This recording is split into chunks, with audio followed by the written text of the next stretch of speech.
On March 8, 2014, Malaysia Airlines Flight MH370 took off from Kuala Lumpur, bound for Beijing.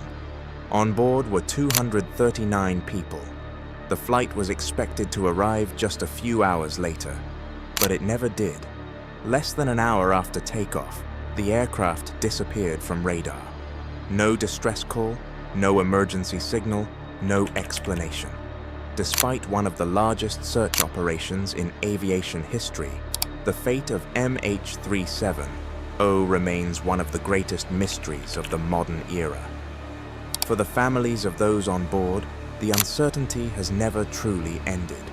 And for investigators around the world, MH370 remains a mystery that still refuses to be solved. More than a decade later, the question still remains: what really happened to Flight MH370?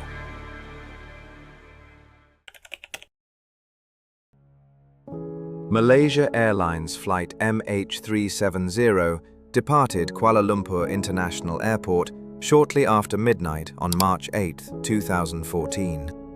The aircraft was a Boeing 777, one of the safest and most reliable passenger jets ever built. On board were 227 passengers and 12 crew members, traveling from Malaysia to Beijing, China. For the first part of the flight, everything appeared completely normal. The weather was clear, and there were no reports of technical problems. The aircraft climbed to its cruising altitude and followed its planned route across the South China Sea. Communication between the pilots and air traffic controllers was routine. Nothing seemed unusual. At 1:19 a.m., the co-pilot delivered the aircraft's final known radio transmission.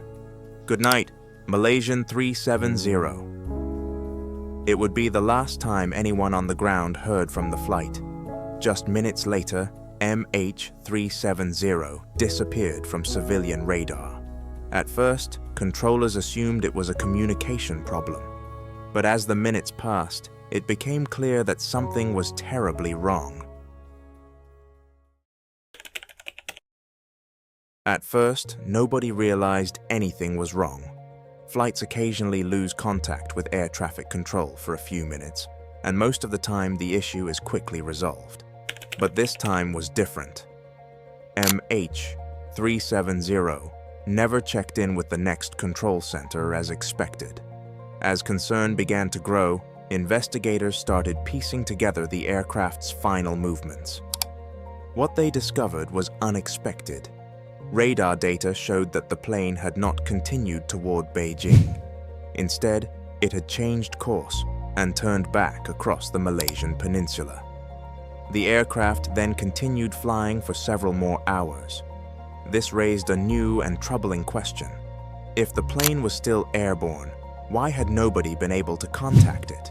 Search teams soon began examining every possibility: mechanical failure, pilot error, hijacking, even deliberate sabotage. Yet none of the early theories could fully explain what had happened.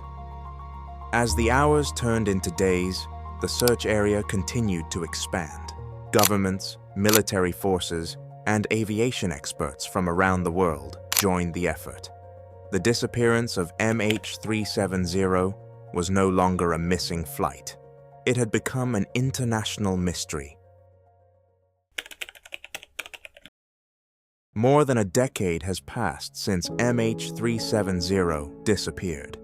Despite one of the largest and most expensive search operations in aviation history, the aircraft has never been fully recovered. Over the years, pieces of debris believed to be from the plane washed ashore on islands across the Indian Ocean. While these discoveries helped investigators understand part of the aircraft's final journey, they failed to answer the question everyone was asking: what really happened to Flight MH370? Countless theories have emerged. Some believe it was a tragic accident.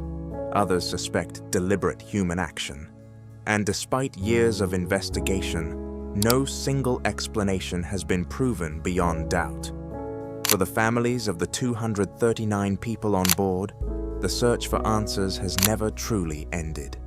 MH370 remains one of the greatest unsolved mysteries in modern aviation. Until the aircraft's final resting place is found, the truth may remain hidden forever.